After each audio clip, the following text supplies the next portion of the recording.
আজ বাংলায় অমিত শাহ। কোনো রাজনৈতিক কর্মসূচি নেই, যোগ দেবেন ইসকনের অনুষ্ঠানে। কৌশলে কি হিন্দুত্বের শান দেওয়ার চেষ্টা?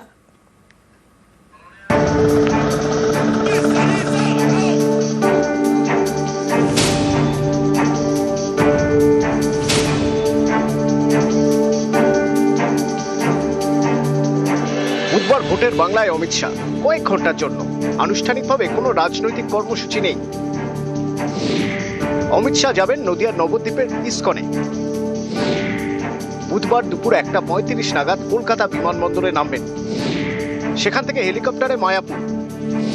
দুপুর 2:25 থেকে বিকেল 4:25 পর্যন্ত থাকবেন ইসকনে। গৌড়ীয় মঠের প্রতিষ্ঠাতা ভক্তি সিদ্ধান্ত সরস্বতী গোস্বামী মহারাজের 152তম আবির্ভাব দিবস উপলক্ষে অনুষ্ঠান। এই অনুষ্ঠানে প্রধান অতিথি কেন্দ্রীয় স্বরাষ্ট্রমন্ত্রী। গৌড়ীয় বৈষ্ণব সমাজের প্রতিনিধিদের নিয়ে সম্মেলনে অমিত শাহের বক্তৃতা দেওয়ার কথা। বুধবারই তিনি দিল্লি ফিরে যাবেন।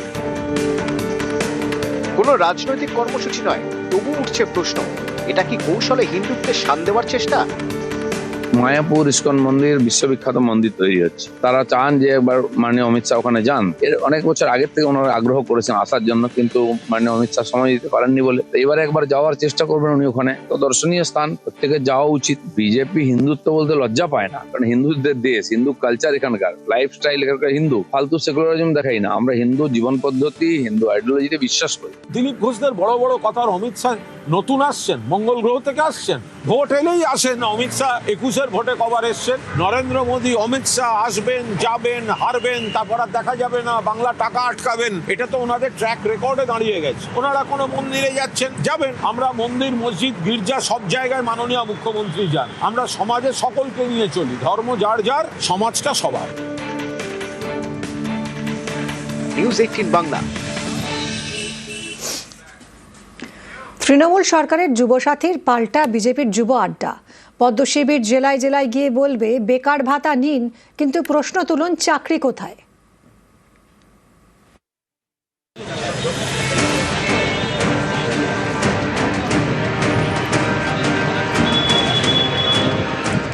বাংলার যুবসাথী, মাসে মাসে 1,500 টাকা বেকার ভাতা, তৃণমূল সরকারের নয়া প্রকল্প। রবিবার থেকে নেওয়া হচ্ছে আবেদন, ক্যাম্পে ক্যাম্পে ভিড়ে ভিড়। এই যুবসাথীর পাল্টা বিজেপির যুব আড্ডা। যুবকদেরকে বলবো, আপনাদের হাতে 25,000-এর চাকরি হওয়ার কথা, কিন্তু আপনাদেরকে যারা 1,500-এর জন্য দাঁড় করাচ্ছে তাদের ফর্মটা ফিল আপ করুন, 1,000 টাকা নিয়ে শপথও নিন। যারা দাঁড় করাচ্ছে আগামী দিনে তাদেরকে বাটি হাতে রাস্তায় দাঁড় করাবেন আপনারা। বিজেপির যুব আড্ডা। এই কর্মসূচিতে টার্গেট তরুণ সম্প্রদায়। বিজেপি বোঝানোর চেষ্টা করবে চাকরি দিতে পারছে না বলেই বেকার ভাতা চালু করেছে রাজ্য সরকার। একই সঙ্গে বিজেপি প্রচার করবে তারা ক্ষমতা এলে তরুণদের জন্য কি কি করবে। আমরা যুবকদের কাছে যাব, আমরা যুবকদেরকে বোঝাবো। মুখ্যমন্ত্রী যুব ভাতা দেবে বলেছে, আমরা বলছি সব যুবককে যে আপনারা অ্যাপ্লাই করুন। বিভিন্ন ট্যাক্স থেকে দিচ্ছে, অতএব এই টাকা মমতা বন্দ্যোপাধ্যায় বা তৃণমূল কংগ্রেসের টাকা না। এবং আমি যুবকদেরকে বলবো, আপনাদের হাতে 25,000-এর চাকরি হওয়ার কথা, কিন্তু আপনাদেরকে যারা 1,500-এর জন্য দাঁড় করাচ্ছে তাদের ফর্মটা ফিল আপ করুন, 1,000 টাকা নিয়ে শপথও নিন। যারা দাঁড় করাচ্ছে আগামী দিনে তাদেরকে বাটি হাতে রাস্তায় দাঁড় করাবেন আপনারা। যাদের বিএলএ 2 দিতে পারে না তাদের এই সমস্ত কর্মসূচি হচ্ছে গরুর গাড়ির হেডলাইট। বিএলএ 2 দিতে পারে না বুথ থেকে, তার আড্ডাটা কে মারতে যাবে? ইলেকশন কমিশনকে দিয়ে বাইরের লোকের এন্ট্রি সিকিউর করতে হয়। তাদের যদি সব এলাকায় 4টে ছেলেও থাকতো তাহলে তো বিএলএটা অন্তত একজন দিতে পারতো। যেসব বুথে 1 পিস লোক নেই, বলছে আড্ডা করুন। ভোটের আগে তৃণমূলের বেকার ভাতা, পর্যবেক্ষকদের মতে এটা রাজনৈতিকভাবে খুবই তাৎপর্যপূর্ণ। এই প্রকল্প তরুণ প্রজন্মের ভোটকে তৃণমূলের দিকে টানতে পারে। অনেকের মতে লক্ষ্মীর ভাণ্ডারের মতোই এই বেকার ভাতা মমতা বন্দ্যোপাধ্যায়ের মাস্টার স্ট্রোক। এর ফসল তারা আসন্ন ভোটেই পেতে পারে। এটা বুঝতে পেরে কি পাল্টা আসরে বিজেপি? 15ই ফেব্রুয়ারি থেকে তারা শুরু করেছে চাকরি চায় বাংলা কর্মসূচি। অন্তর্বর্তী বাজেটকে তিনি নির্বাচনীর একটি লিফলেটে পরিণত করেছেন।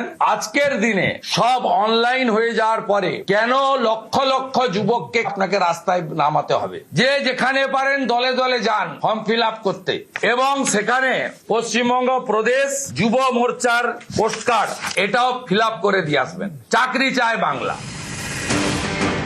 বাংলার যুবসাথীর পাল্টা এবার বিজেপির আরেক কর্মসূচি, যুব আড্ডা।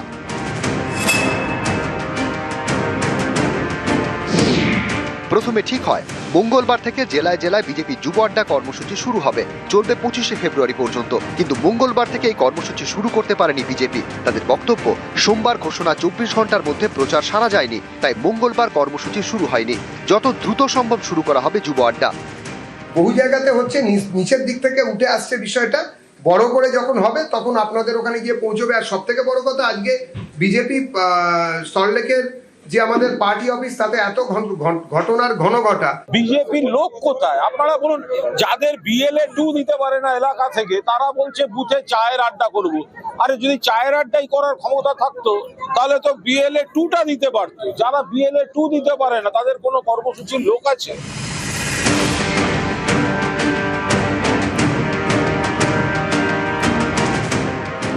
তবে আগামী দিনে যুবসাথীর পাল্টা এই যুব আড্ডা কর্মসূচি কতখানি নির্বাচনী ভোট বাক্সে প্রভাব ফেলতে পারে সেটাই এখন দেখার।